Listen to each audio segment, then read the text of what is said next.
नमस्कार मित्रांनो, नवरात्रीच्या दुसऱ्या दिवसाच्या तुम्हाला खूप खूप शुभेच्छा। मुरंबा मालिकेच्या आजच्या भागामध्ये इरावतीला फोन येतो। इरावतीला आता त्या ड्रायव्हरचा फोन आल्यानंतर ती घाईने अगदी लंगडतच बाहेर येते। दरवाजा थोडासा लोटते आणि खूप आता घाबरलेली असते, कारण नक्की कोण आले असेल। जेव्हा आता समोर त्या ड्रायव्हरला बघते आणि अगदी धावतच येते। ड्रायव्हरला विचारते की तू इथे का आलास? मी तुला सांगितलं होतं की इथे येऊ नकोस, तरी सुद्धा तू कशाला आलास? त्यावर त्या ड्रायव्हर म्हणतो की हे बघा मॅडम, तुम्ही मला जी काही अंगठी दिली होती काल ती खोटी होती। त्यावर इरावती म्हणते की अरे तू हे काय बोलतोस, ती खरी सोन्याची अंगठी होती, खरे कुंदन असणारी। तेव्हा ड्रायव्हर म्हणतो की कसले खरं आणि कसलं कुंदन वगैरे काय, ती तर खोटी होती। इरावती म्हणते की हे कसं शक्य आहे? ड्रायव्हर आता इरावतीला धमकावतो। इरावतीला म्हणतो की हे बघा, जास्त शहाणपणा केलास तर सर्व काही मी रमा मॅडम यांना सांगेल, ती रेकॉर्डिंग वगैरे सर्व काही मी त्यांना दाखवेल। तेव्हा आता इरावतीला तिने फोनवर जेव्हा आरोहीला मारण्याची ह्या ड्रायव्हरला म्हणजे सुपारी दिलेली असते, तेव्हा ती ड्रायव्हरसोबत जे काही बोललेली आहे ते सर्व इरावतीला आठवते। ड्रायव्हर विचारतो की मॅडम अहो काय झालं, कसला विचार करतात?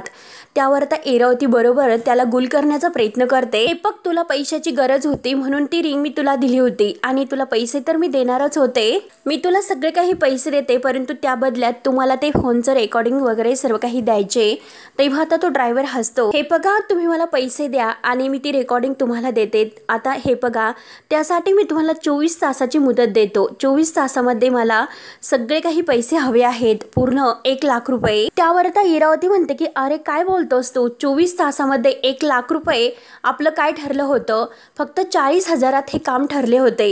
हे काय बोलतोस तू? तेव्हा आता ड्रायव्हर म्हणतो की हो, 40,000 ठरले होते, परंतु तुम्ही मला जे काही खोटी अंगठी देऊन फसवले, त्या बदल्यात आता 60,000 रुपये आणखीन वाढलेत। 24 तासात मला 1 लाख रुपये हवे आहेत। त्यावर आता इरावती म्हणते की हो ठीक आहे, देते मी आता, पण आता सध्या जा इथून तू। तेव्हा आता तो जायला तयार नसतो, परंतु इरावती त्याच्यावर ओरडते आणि त्याला काढून देते। आता इरावतीला खूप टेन्शन येते। इरावती म्हणते की जर याला पैसे दिले नाही, नक्की हा काहीतरी गोंधळ घालून ठेवेल। तेव्हा मात्र आता पार्वती आजीने ते ड्रायव्हरला इरावती बरोबर बोलत आहे हे सर्व पुन्हा बघितलेलं असतं। पार्वती आजीला आता धक्काच बसतो की नक्की हा ड्रायव्हर आहे तरी कोण? तेव्हा आता 1 लाख रुपये तो इरावतीला का मागत असेल आणि तो इरावतीला का ब्लॅकमेल करतो, हे सर्व ऐकल्यानंतर पार्वती आजीच्या हे सर्व लक्षात येते आणि त्याबद्दल आता पार्वती आजी हा विचार करते। तेव्हा मात्र आता पार्वती आजी पुन्हा म्हणते की नक्की या सगळ्याशी रमाचा काय संबंध आहे आणि इरावतीला तो भेटण्यासाठी काय येत असेल? नक्की हाच माणूस मला काहीतरी इरावतीबद्दल पुरावा देण्यात अगदी मदत करू शकतो, याची मी मदत घेऊ शकते। नक्की हा इरावतीचं भिंग फोडणार आहे याची खात्री पक्की आता पार्वती आजीला होते। पार्वती आजी घाईने त्याला भेटण्याचं ठरवते। तेव्हा मात्र आता पार्वती आजी इरावतीला हे सर्व सांगायचं नाही। जर तिला हे सर्व कळाले तर ती काहीतरी प्लॅन नक्की करेल। त्यासाठी आज जर इरावतीचं भिंग फोडायचं असेल तर मात्र आता काही करून मला शेवटी इरावतीला न सांगता, तिला काही न विचारता त्या ड्रायव्हरला भेटावेच लागेल। म्हणून पार्वती आजी त्याचा पाठलाग करत गेटच्या बाहेर येते आणि त्याला आवाज देत आता ऐकाव हो, थांबा असं म्हणून त्याला थांबवते। तेव्हा आता तो ड्रायव्हर विचारतो की काय झाले आणि का तुम्ही मला थांबवले, कोण आहात तुम्ही? पार्वती आजी डायरेक्ट विचारते की इरावती। तेव्हा आता ड्रायव्हर मुद्दा म्हणतो की कोण इरावती? इरावती मला माहिती नाही। तेव्हा मात्र आता पार्वती आजी बरोबर त्याच्याकडून खरं वधून घेते आणि म्हणते की हे बघा, तुम्ही दोघांनी जी काही माती खाल्लेली आहे त्याबद्दल मला सर्व माहिती आहे। म्हणून तो ड्रायव्हर घाबरतो आणि पळून जायला निघतो, परंतु इरावती त्याला धरते आणि थांब असं म्हणते आणि म्हणते की हे बघा, तुम्ही घाबरू नका, मला तुमच्याबद्दल नाही तर इरावतीला पकडायचं आहे। इरावतीबद्दल मी तुम्हाला सगळं काही विचारते, त्या इरावतीचा खरा चेहरा मला लोकांच्या समोर आणायचा आहे।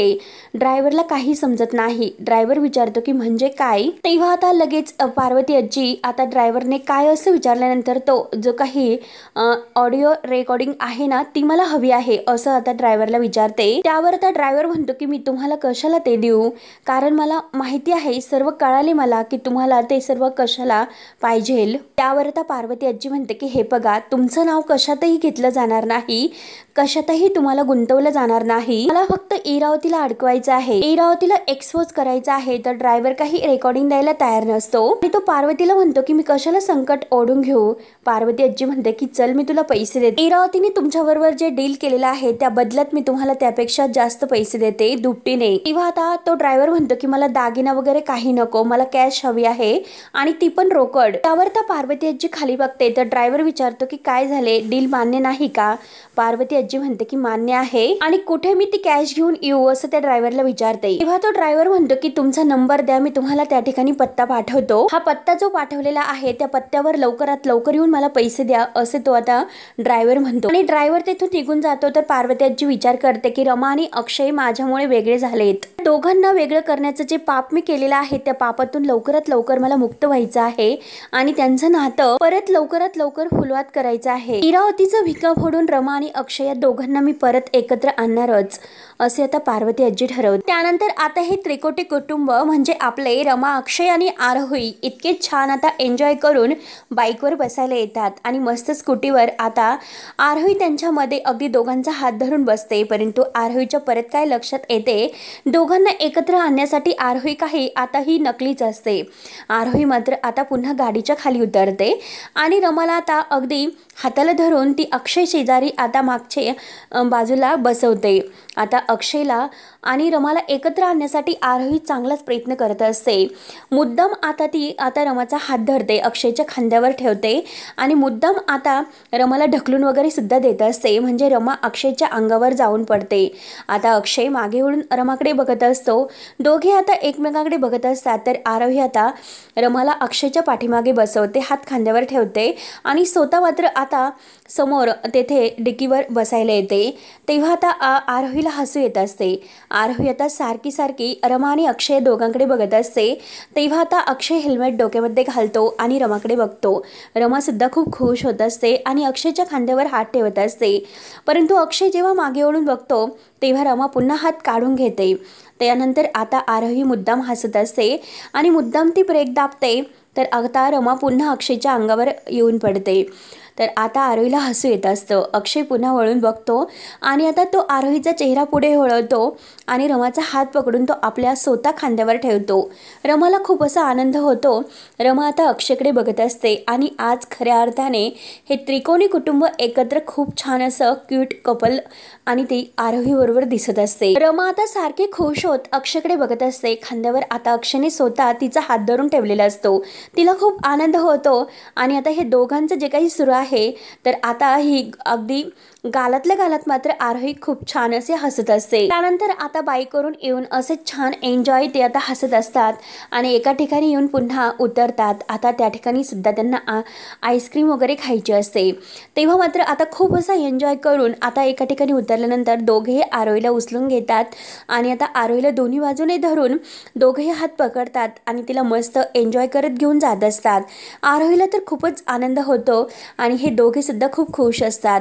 आता अक्षय आणि रमाच्या लक्षात येत आहे की आरोही हसत आहे म्हणून. तेव्हा आता अक्षय तिच्या डोक्यावर सुद्धा मारतो. त्यानंतर आता इकडे पार्वती आजी काही पैसे शोधत असते. आता पूर्ण कपाटातील साड्या वगैरे कपडे आहेत तर ते बेडवर तिने टाकलेले असते आणि शोधत असते आणि तेवढ्यात तेथे सीमा येते. सीमा विचारते की आई अहो हे असं काय करतात, आवर काय करतात तुम्ही, काय झाले. त्यावर त्या पार्वती आजी म्हणते की इरावतीने आपल्याला पूर्ण कंगाल करून टाकले, एक दागिना सुद्धा शिल्लक नाही आणि एक पैसा सुद्धा शिल्लक नाही. म्हणून पार्वती आजी आता रडत असते. तर सीमा आता आपला पदर घेते, पदराने आई आजीचे डोळे पुसते आणि आई आजी रडू नका असं म्हणते. पार्वती आजीला खूप वाईट वाटतं कारण इतकी मोठी मालकीन असताना सुद्धा ह्या इरावतीने पूर्णपणे आता कंगाल करून टाकलेले असते आणि सीमा आता शेवटी पार्वती आजीला आधार देते की रडू नका. पार्वती आजी रडतच बेडवर बसते आणि सीमाला म्हणते की ह्या इरावतीने पूर्ण आपल्याला उद्ध्वस्त करून टाकले, किती काही झाले तरी तिचा हा खेळ आपल्याला संपवावा लागेल. कसं हे सर्व करायचे आणि कसं तिला संपवणार आपण, माझ्याकडे काहीच नाही ग. तेव्हा आता सीमा डोक्याला हात लावते आणि नक्की काय लागत आहे म्हणून ती आता पार्वती आजीला म्हणते की आई माझ्याकडे आहे. तेव्हा आता जी काही डॉल आहे तर त्या डॉलची चेन उघडून त्यामध्ये सीमाने रमाला दिलेली जी चेन आहे तर ती चेन बाहेर काढते. सोन्याची चेन असते. तर पार्वती आजी विचारते की सीमा हे सर्व काय आहे. सीमा म्हणते की ही सोन्याची चेन आहे, मी रमाला दिली होती आणि ती चेन मात्र आता सीमा पार्वती आजीच्या हातात देऊन ही चेन तुला तुला घे असं म्हणते. चेन तुम्ही घ्या आणि तिला धडा शिकवा म्हणून पार्वतीच्या आजीच्या हातामध्ये हात देऊन ती चेन हातावर ठेवते. पार्वती आजी खूप रडत असते. तेव्हा मात्र पार्वती आजी सीमाच्या डोक्यावरून हात फिरवते आणि रडत म्हणते, माझ्या लेकीसारख्या भोळ्या सुनेला मी ओळखू शकले नाही, मला माफ कर. म्हणून आता तिचा हात धरून तिची माफी मागते. सीमा म्हणते की आई काय हे सर्व. पार्वती आजीला पश्चाताप होत असतो. पार्वती आजी म्हणते की अगं मी तुझ्यावर सुद्धा सीमा अन्याय केला आणि तुझ्या सुनेवर सुद्धा खूप अन्याय केला. आता आपण सगळ्यांनी मिळून त्या इरावतीला हरवायचं, काही झाले तरी शेवटी त्या इरावतीला हरवायचं. त्यावर सीमा म्हणते की आई पण हे सर्व अक्षय आणि रमा यांना कसं सांगायचं बरं. तेव्हा पार्वती आजी म्हणते की हो ना, मीच त्यांचे फोन काढून घेतलेत, हरकत नाही, ते घरी आल्यानंतर आपण सगळं काही त्यांना सांगूया. तेव्हा सीमाला खूप आनंद होतो. सीमा अगदी टाळ्या वाजवत असते. तर पार्वती आजी ती चैन बघत आता इरावतीचा खेळ संपला असं म्हणते. तर पार्वती आजी लगेच उठते आणि सीमा मी जाऊन येते म्हणून ती जायला निघते. सीमा पुन्हा तिला थांबवते आणि आता घट्ट असे मिठी मारून दोघी एकमेकींना खूप अगदी भेटतात. इरावतीचा खेळ संपायचा म्हणून दोघींना सुद्धा खूप आनंद होतो आणि आई तुम्ही तिला हरवा, तिला धडा शिकवा, ऑल द बेस्ट असे सीमा खुशून पार्वती आजीच्या हाताचे पापे घेत असते आणि परत दोघी एकमेकींना घट्ट मिठी मारून पार्वती आजी आता तेथून जायला निघते. तेव्हा सीमा ती डॉल उचलून परत आता ती डॉल आपल्या जवळ घेते, तिची चेन वगैरे पॅक करते. त्यानंतर आता पार्वती आजी तेथे पाठवलेल्या लोकेशनवर येते आणि 105 नंबर हाच घराचा नंबर आहे हे मात्र आता पार्वती आजी आपल्या मोबाईलवर चेक करते आणि बरोबर त्या ठिकाणी येते. तेव्हा मात्र आता पार्वती आजी त्या रूममध्ये दरवाजा वाजून येते. तर आता एक डोक्यावर पदर वगैरे घेतलेली बाई बाहेर येते आणि आता पार्वती आजी विचारते की मुकेश गोले इथे राहतात का. तेव्हा आता तो मुकेश बाहेर येतो.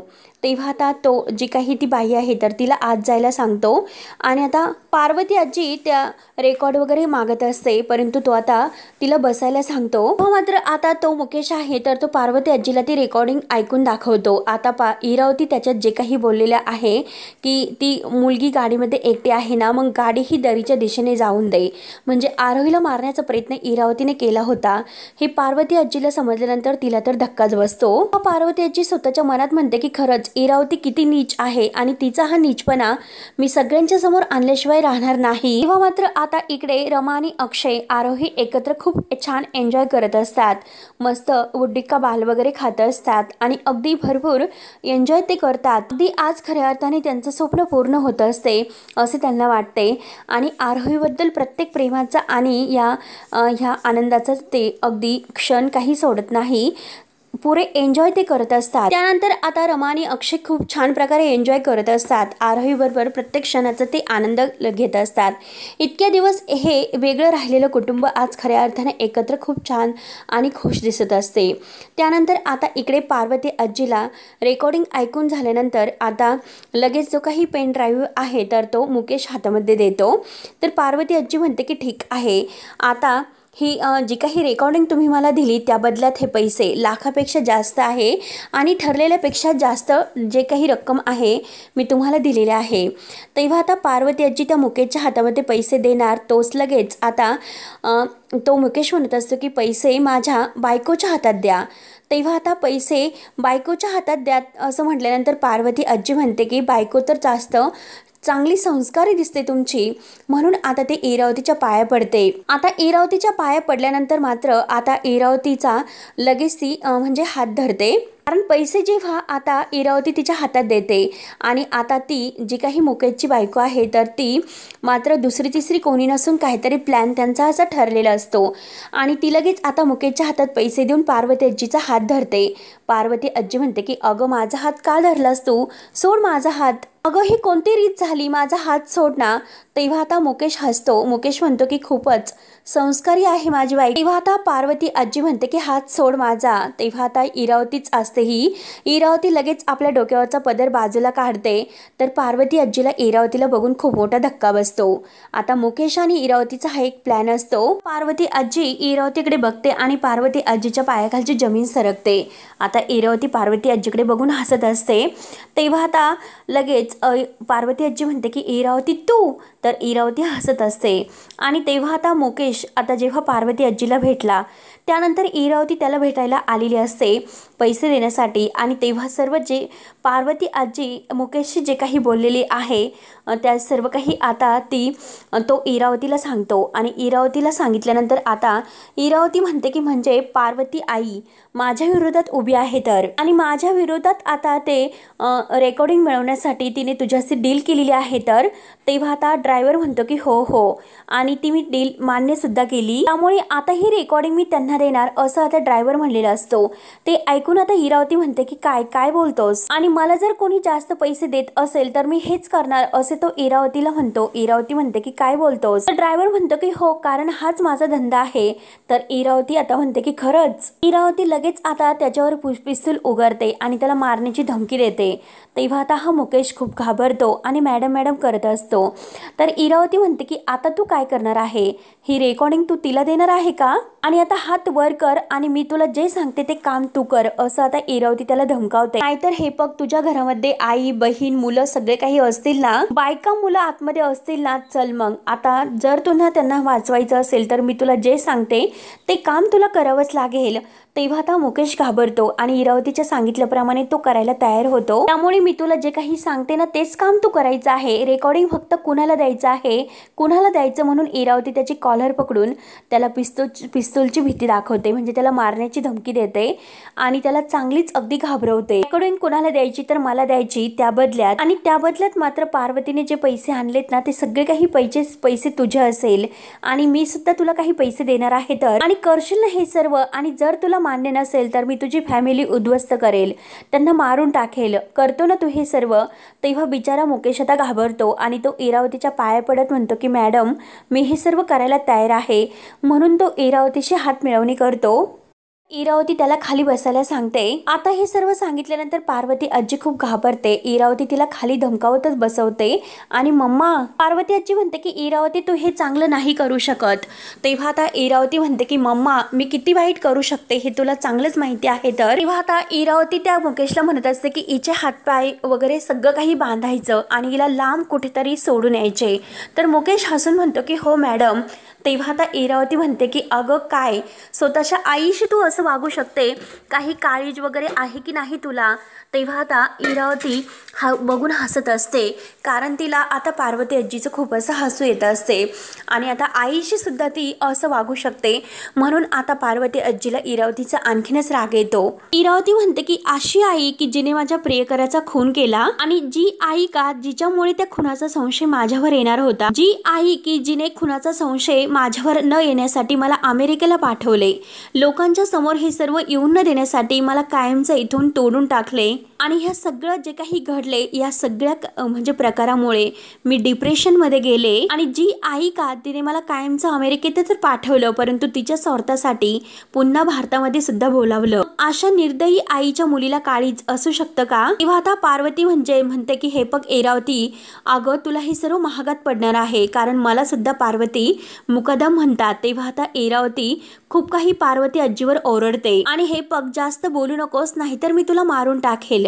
पार्वती आजी काही घाबरायला तयार नसते. पार्वती आजी म्हणते की हे बघ, माझा जीव गेला तरी चालेल पण मी रमा आणि अक्षय या दोघांना एकत्र आणल्याशिवाय राहणार नाही. तर आता इरावती पुन्हा पार्वती आजीवर ओरडते आणि बास कर, तुझं तोंड बंद कर असे आता खूप जोरात ओरडते. आणि तेवढ्यात मालविका सुद्धा तेथेच असते. तर इरावती मालविकाला आवाज देते, तर मालविका बाहेर येते. आता इरावती मालविकाला म्हणते की हिचे हातपाय वगैरे बांधायचे आणि हिला लांब कुठे सोडून यायचं, आणि ही गायब होईपर्यंत तुझं काम संपणार नाही असं मुकेशला सुद्धा म्हणते. तेव्हा आता मुकेश म्हणतो की हो मॅडम. तर इरावती म्हणते की हिला गाडीत सोडा, बसमध्ये सोडा, नाही तर जंगलामध्ये सोडून द्या, फक्त ही जिवंत राहिली पाहिजे. तर लगेच आता मालविका विचारते की इरावती मॅम, जर रमाने विचारलं की तिची लाडकी आई आजी कुठे आहे तर आपण तिला काय उत्तर देणार आहोत. मालविका आता पार्वती आजीच्या खांद्यावर हात ठेवते. तेव्हा आता इरावती जोराने हसते आणि म्हणते की अगं काय सांगायचं, म्हणजे ती देवदर्शनावरून आली आणि परत देवदर्शनाला गेली असं आता रमाला सांगायचे, म्हणजे रमाच्या समोर सुद्धा संशय येणार नाही. तर तेव्हा आता इरावती मुकेशला गाडी काढायला सांगते आणि मी सुद्धा तुमच्या सोबत येते असं म्हणून आता मुकेश लगेच हो म्हणतो. तर मुकेश ते पैसे हातात घेतो आणि गाड्या काढायला बाहेर जातो. तर आता इरावती पार्वती आजीला म्हणते की चला पार्वती मुकादम, आता तुमची जाण्याची वेळ झालेली आहे, खूप लांब आता तुम्हाला जायचं आहे, प्रवास अगदी चांगला हो. आणि रमा आणि अक्षयला खरं काय आहे हे सांगण्यासाठी बहुतेक तुम्हाला दुसरा जन्म घ्यावा लागेल. पार्वती आजी आता रडत असते आणि आता रडूनच ती रागाने इरावतीकडे बघत असते. तर इरावती तिच्यावर हसते आणि गुड बाय असं म्हणते, हॅपी हॅपी म्हणून आता ती अगदी मजा घेत असते. पार्वती आजीच्या डोळ्यातून अगदी अश्रू वाहत असतात. मालविका आणि इरावती आता खूप अशा पार्वती आजीवर हसतात. इरावती खूप जोराने आता पार्वतीकडे बघून हसते, तर पार्वती आजी बिचारी रडत असते आणि इरावतीकडे बघत असते आणि मालविकाकडे सुद्धा. आता दोघेही बिचारे पार्वती आजीची खूप अशी उडवतात आणि आता तुला कायमचं प्रवासाला जायचं आहे असं म्हणून आता पार्वती आजीची आता त्यांनी चांगली जिरवलेली असते. परंतु पार्वती आजीला किती काही केले तरी आपल्या रमा आणि अक्षयची काळजी असते. तेव्हा आता हसता हसता इरावती तिच्याकडे रागाने पाहायला सुरुवात करते आणि मुकेशने तोपर्यंत गाडी आणलेली असते. पार्वती आजीला इतका राग येतो, हे इरावतीचं काय करू आणि काय नाही अशी आता पार्वती आजीची अवस्था होती. ती रडत सुद्धा असते. तेव्हा मित्रांनो हा भाग येथे संपतो. पुढील भागामध्ये रमा आणि अक्षय आरोही एकत्र अगदी आईस्क्रीम वगैरे खात असतात, एन्जॉय करत असतात. पूर्ण रात्र झालेली असते. तेव्हा मात्र आता अक्षय हा रमा आणि आरोहीला म्हणतो घरी जायचं आहे आणि बास आता घसा बसेल तुमचा, किती खाता. आता खूप काही त्यांनी एन्जॉय केलेला असतो आणि आता आरोहीने सुद्धा आज आपल्या आईबाबावर खूप एन्जॉय केलेला असतो. आणि तेवढ्यात आता मुकेश तेथून गाडी समोरून ज्या गाडीतून पार्वती आजीला बांधून ते नेत असतात, तर इरावती आणि हे सगळे काही तेथून जात असताना गाडी अचानक बंद पडते. आता पार्वती आजी अक्षय रमा यांना बघते आणि जोरात ओरडत असते, परंतु आता पार्वती आजीच्या तोंड बांधलेलं असतं. तेव्हा आता इरावती ह्या मुकेशला विचारते की तू अचानक गाडी इथे का थांबवलीस. तेव्हा आता मुकेश म्हणतो की मॅडम गाडी बंद पडली. तेव्हा आता मुकेश गाडीच्या खाली उतरतो, तर पार्वती आजी ही रमा आणि अक्षयला हात करत असते, परंतु मालविका तिचा हात धरते. तर रमा आणि आता बघत असते. रमा म्हणते की बहुतेक त्यांची गाडी बंद पडली. तर अक्षय म्हणतो मग काय करायचं. तर आता रमा म्हणते की आपण त्यांना मदत करू, बघूयात ना त्यांना काही मदत हवी असेल तर. मात्र आता रमा त्या गाडीजवळ येते आणि मालविकाने आता पार्वती आजीचं तोंड दाबून ठेवलेलं असतं. रमा मात्र आता पाहत असते. इरावती सुद्धा त्याच गाडीत असते आणि मालविका सुद्धा. मालविकाने पार्वती आजीला अगदी मागे घेऊन अगदी तोंड दाबून ठेवलेलं असतं. रमा आता तो हात बघत असते आणि सारखी ती आता त्या हाताकडे बघत असते आणि आता रमाला काहीतरी संशय येतो. रमाला असं वाटतं की नक्की हा काहीतरी प्रकार वाटतो, म्हणून रमा ही अगदी बारकाईने बघत असते. तर मित्रांनो आता रमा पार्वती आजीचा जीव वाचवेल का हे बघणं आता खूप असं रंजक ठरणार आहे. त्यासाठी मित्रांनो पुढे काय होईल हे पाहण्यासाठी आपल्या चॅनलला नक्की सबस्क्राईब करत राहा. धन्यवाद.